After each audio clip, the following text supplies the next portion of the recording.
अस्सलाम वालेकुम, I am doctor Naila Khan. Welcome to my YouTube channel. तो आज जनाब हम बात कर रहे हैं, फरिश्तों को हुक्म दिया कि हज़रत आदम अलैहिस्सलाम को सजदा करो। तो सब ने सजदा किया, लेकिन इब्लीस खड़ा रहा। तो अल्लाह रब्बुल इज़्ज़त ने पूछा कि ए इब्लीस, तुझे किस चीज़ ने रोका है मेरी अताअत से, मेरा हुक्म मानने से? तूने सजदा क्यों नहीं किया? तो इब्लीस ने जवाब दिया कि चूँकि तूने इसे मिट्टी से पैदा किया है और मिट्टी का काम है नीचे बैठना, और मुझे आग से पैदा किया है और आग का काम है ऊपर उठना। तो मैं इससे बरतर हूँ, मैं इससे आला हूँ, मैं इसको क्यों सजदा करूँ? तो अल्लाह रब्बुल इज़्ज़त ने गज़बनाक होकर कहा कि तू यहाँ से निकल जा, आज के बाद तू मरदूद हो गया, मेरी बारगाह से दूर हो जा। अब इब्लीस का जवाब सुने, कहने लगा कि जैसा कि तूने मुझे गुमराह किया है, अस्तग़फ़िरुल्लाह नाउज़ुबिल्लाह, यानी अपनी गलती मानने की बजाय वो अल्लाह को ही इल्ज़ाम दे रहा है, अपने खालिक को ही इल्ज़ाम दे रहा है। कहने लगा जैसा कि तूने मुझे गुमराह किया है, तो अब मुझे तू मोहलत दे, एक वक़्त दे, ताकि मैं तेरे बंदों को गुमराह करूँ। सूरह अल-अराफ़ में ये बड़ा तफ़सील से वाक़या है। आपके और हमारे खालिक ने देखें क्या जवाब दिया, कितने फ़ख्र से जवाब दिया। अल्लाह रब्बुल इज़्ज़त ने कहा कि ठीक है, मैं तुम्हें मोहलत देता हूँ, तुम जाओ और जाकर अपने साथ अपने और साथियों को भी मिला लो, जिन्नों में से भी मिला लो, इंसानों में से भी मिला लो, एक लश्कर तैयार कर लो और मेरे बंदों पर चढ़ दौड़ो। तुम जहाँ से चाहो मेरे बंदों पर हमला करो, इनके सामने से, आगे से, पीछे से, दाएँ से, बाएँ से, ऊपर से, नीचे से, हर तरफ से इन पर हमला करो। लेकिन याद रखो, जो मेरे बंदे हैं वो कभी तेरे कहने में नहीं आएँगे, वो कभी तेरी अताअत नहीं करेंगे। अब देखिए, हमारा खालिक हमें हमें बनाने वाला हमारे ऊपर फ़ख्र कर रहा है। वो कह रहा है कि मेरे बंदे कभी भी इब्लीस तेरी पैरवी नहीं करेंगे। हमें अपने खालिक, अपने मालिक, अपने बनाने वाले के इस दावे को सच साबित करना है। जब हम दुनिया में आए हैं ना, आगे चल के मैं आपको बताती हूँ कि हम दुनिया में आए हैं तो हमारा ये मकसद अज़ीम है। देखिए ना, सबसे बड़ा मकसद ही ये है कि इब्लीस हमारा दुश्मन खड़ा हो गया। उस वक़्त जब हमारी इब्तिदा हुई, जब हमारे बाबा जानी को पैदा किया गया, हज़रत आदम अलैहिस्सलाम की तख़लीक़ की गई, उसी वक़्त, उसी लम्हे से हमारा दुश्मन सामने खड़ा हो गया। अब हमें अपने दुश्मन से गाफिल नहीं होना है। वो तो लम्हा-लम्हा हम पर हमला आवर है। ना वो सोता है, ना वो अपने काम से, अपने मकसद से गाफिल होता है। तो हम अपने मकसद से, अपने काम से कैसे गाफिल हो सकते हैं कि हमारा रब हम पर इतना फ़ख्र कर रहा है कि उसे ये दावा कर रहा है, उसे ये चैलेंज कर रहा है, हमारी बेस पर चैलेंज कर रहा है कि आओ तुम हमला करो, लेकिन जो मेरे बंदे हैं वो तुम्हारे कहने में कभी नहीं आएँगे। तो अब चलते हैं आगे कि जब हज़रत आदम अलैहिस्सलाम को फ़रिश्तों ने सजदा किया, ताज़ीम की। अब हज़रत आदम अलैहिस्सलाम के सामने फ़रिश्तों से अल्लाह रब्बुल इज़्ज़त ने कहा कि ये चंद चीज़ें हैं जो मैं तुम्हारे सामने रख रहा हूँ, तुम इनके मुझे नाम बता दो। अब उन चीज़ों के बारे में मुख्तलिफ आ रहा है। कुछ के मुताबिक कायनात की मुख्तलिफ चीज़ों के नाम थे, और कुछ के मुताबिक ये हरूफ तहजी थे, यानी अलिफ, बे, पे, ते, टे से जो अक्षर हैं, कहा गया था कि इनके बारे में बताओ कि ये क्या हैं। तो फ़रिश्ते तो फ़ौरन हैंड्स अप हो गए। उन्होंने कहा कि या अल्लाह, हम तो सिर्फ़ वही कुछ जानते हैं जो तूने हमें बता रखा है। हम तो खुद से कुछ भी नहीं जानते। तू पाक है, तेरी ज़ात पाक है, जो तूने हमें बताया है हम सिर्फ़ उतना ही जानते हैं। अब अल्लाह रब्बुल इज़्ज़त ने हज़रत आदम अलैहिस्सलाम से कहा कि आदम, तुम इन तमाम चीज़ों के नाम बताओ। तो हज़रत आदम अलैहिस्सलाम ने उन तमाम चीज़ों के नाम पढ़ डाले, उन तमाम चीज़ों के नाम ले लिए। तो अल्लाह रब्बुल इज़्ज़त ने फ़ख्र से कहा कि देखा, मैं नहीं कहता था कि जो मैं जानता हूँ वो तुम नहीं जानते। अब इस तख़लीक़ आदम के पीछे बहुत सारी हिकमतें कार फ़रमा थी। एक तो जैसा मैंने आपको पिछले पार्ट्स में बताया है कि इब्लीस चूँकि बन चुका था, अपने अंदर ही अंदर इब्लीस बन चुका था, शैतान बन चुका था, फिर गुमराह हो चुका था, तो उसकी उस गुमराही को सामने लाना भी ज़रूरी था, उसके उस फ़ख्र का सद्देबाब करना भी ज़रूरी था। एक तो हिकमत ये थी। दूसरी हिकमत ये थी, चूँकि फ़रिश्ते भी ये समझ बैठे थे कि अल्लाह का खलीफा बनने के लिए ज़रूरी है कि इबादत गुज़ार हो और हर वक़्त तस्बीह पढ़ने वाला हो। इस चीज़ की भी इस्लाह करना ज़रूरी था।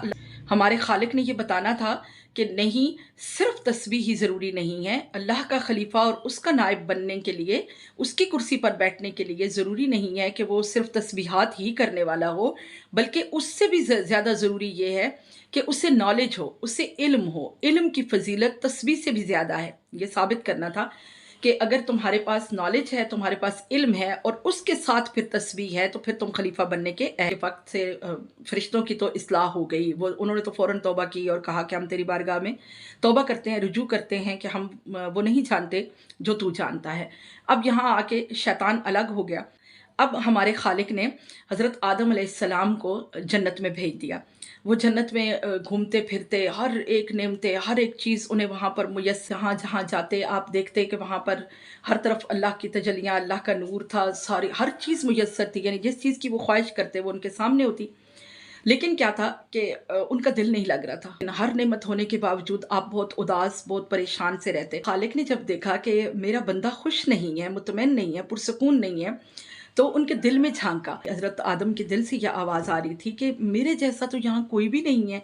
फ़रिश्ते हैं, हर एक चीज़ है, हर नेमत है, लेकिन कोई मेरे जैसा नहीं है जिससे मैं बात करूँ, जिससे मैं देखकर खुश हूँ। तो क्या हुआ कि अल्लाह रब्बुल इज़्ज़त ने हज़रत आदम अलैहिस्सलाम को सुला दिया। वो सोए और उनकी पसली को निकाला और हज़रत अम्मा हवा को पैदा किया, आपकी और हमारी अम्मा जानी। तो वो पास सोई हुई थी। जब हज़रत आदम अलैहिस्सलाम बेदार हुए तो देखा कि मेरे जैसा एक बशर है, मेरे जैसा एक इंसान है। तो आपको बहुत प्यार आया उन पे, बहुत खुश हुए। हज़रत आदम अलैहिस्सलाम ने पूछा कि या अल्लाह, ये क्या माजरा है? ये कौन है? ये तो मेरे ही जैसी है। तो अल्लाह रब्बुल इज़्ज़त ने कहा कि ए आदम, ये तुम्हारी बीवी है, लेकिन इससे पहले तुम इसका हक महर अदा करो। हज़रत आदम अलैहिस्सलाम ने पूछा कि इसका हक महर क्या होगा? तो अल्लाह रब्बुल इज़्ज़त ने कहा कि इसका हक महर है कि तुम दुरूद पाक पढ़ो एक बार, अल्लाहुम्मा सल्लि अला सय्यदिना व मौलाना मुहम्मदिन व अला आलिहि व सहबिहि व बारिक वसल्लम। दुरूद पाक पढ़ लो तो ये हज़रत अम्मा हवा का हक महर है, अब ये तुम्हारे लिए हलाल हुई। अब हज़रत आदम और हज़रत हवा जो है वो बहुत खुश हुए एक दूसरे को पाकर, जन्नत में खुशी से घूमते फिरते, अटखेलियाँ करते खेलते। तो अल्लाह रब्बुल इज़्ज़त ने आवाज़ दी और कहा कि ए आदम और हवा, आप जो कुछ भी है ये सारा आपके लिए है, लेकिन एक दरख्त के करीब नहीं जाना है, उसका फल नहीं खाना है। अब था क्या, वो दरख्त गंदम का दरख्त था और उसके ऊपर अल्लाह रब्बुल इज़्ज़त की तजल्ली बेबहा तजल्ली थी, बेहिसाब तजल्ली थी। तो चूँकि ये हज़रत आदम और हज़रत हवा की आज़माइश करनी थी और चूँकि एक पूरा मुकम्मल प्लान था जिसके ऊपर अमल करना था और उस प्लान का ये एक हिस्सा था। तो अब इतनी तजल्ली, इतना नूर जब देखते तो रब की मोहब्बत, रब की चाहत में दोनों का दिल चाहता कि हम इस दरख्त के पास जाएँ। जबकि मवानियत थी, हुक्म ये था कि दरख्त के करीब नहीं जाना, इसका फल नहीं खाना। अब क्या हुआ कि इब्लीस शक्ल बदल के वहाँ आया और कहने लगा कि तुम अगर चाहो तो मैं तुम्हें इस दरख्त के करीब ले जाता हूँ, तुम इस दरख्त का फल खा लो, इससे ये होगा कि तुम हमेशा अपने रब की कुर्बत में रहोगे। अब देखिए, उसने उस वक्त के इंसान की सबसे बड़ी कमज़ोरी को पकड़ा और उस वक्त हज़रत आदम अलैहिस्सलाम की और हज़रत अम्मा हवा की कमज़ोरी ये थी कि हम अपने रब के करीब हो जाएँ, हम अपने रब के पास रहें, रब से मोहब्बत थी। तो उसने इसी को हथियार बनाया।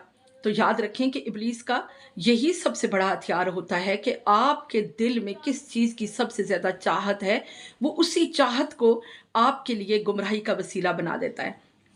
तो हमें बाहोश रहना है, हमें बाखबर रहना है कि वो कहाँ-कहाँ से हम पर हमले करके हमें गुमराह कर सकता है। एक तो हमें ये चीज़ समझ आ गई। अब क्या हुआ कि हज़रत अम्मा हवा और हज़रत आदम अलैहिस्सलाम को लाके उसने फल खिला दिया। जो ही उन्होंने वो फल खाया तो उनके बदन पे एक पर्दा था, एक खिलाफ था, एक लिबास था। एक हदीस पाक का मफ़हूम भी है कि ये जो हमारे नाख़ून हैं, ये जो हमारे हाथ और पैरों पे नाख़ून हैं, ये वो जन्नत का लिबास है। ये पूरे बदन पे था। तो फिर ये सिमट कर सिर्फ नाखूनों तक महदूद हो गया।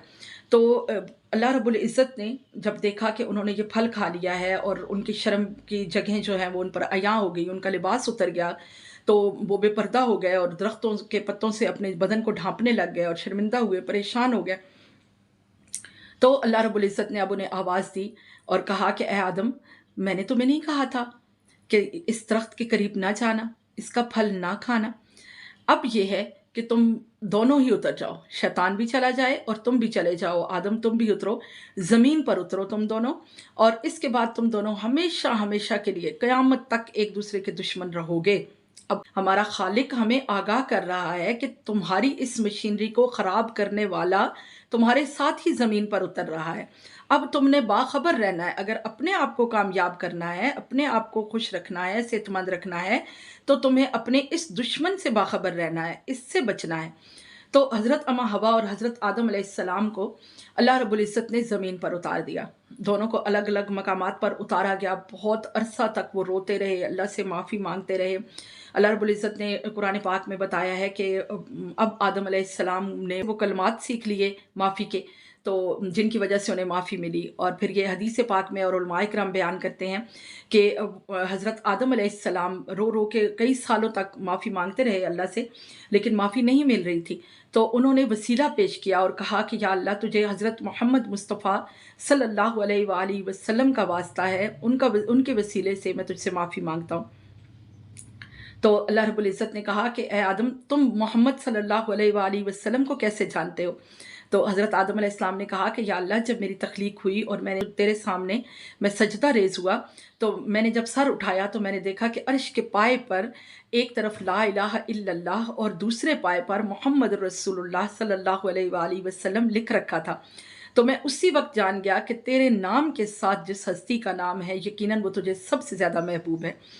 तो अल्लाह रब्बुल इज़्ज़त ने कहा कि आदम, तुमने सच कहा, ये वो हस्ती है, ये मोहम्मद सल्लल्लाहु अलैहि वसल्लम तुम्हारी तख्लीक से बहुत पहले के मैंने तख्लीक कर दिए हैं, लेकिन तुम्हारी औलाद में से होंगे, तो सबसे आखिरी नबी तख्लीक होंगे। और अगर मैं इन्हें तख्लीक ना करता आदम, तो मैं तुम्हें भी तख्लीक ना करता। वो पहली हदीस जो मैंने आपको बयान की थी कि अल्लाह ने जब अपने नूर से नूर को जुदा किया और उससे मोहब्बत की और फिर उस नूर के हिस्से बना के फिर सबको तख्लीक किया और फिर चाहा कि कोई ऐसा हो जो मेरे इस महबूब को अपना महबूब बना ले, तो उस वक्त अल्लाह रब्बुल इज़्ज़त ने फिर हज़रत आदम अलैहिस्सलाम को तख्लीक किया। तो यहाँ पे आके अल्लाह रब्बुल इज़्ज़त ने उसी बात की तरफ इशारा किया कि ए आदम, अगर मैं मोहम्मद सल्लल्लाहु अलैहि वसल्लम को ना तख्लीक करता तो मैं तुझे भी तख्लीक ना करता, मैं कायनात में कुछ भी ना बनाता। तो अब हज़रत आदम अलैहिस्सलाम की तौबा कबूल हुई और तौबा कबूल होने के बाद हज़रत अम्मा हवा के साथ आपकी मुलाकात हुई।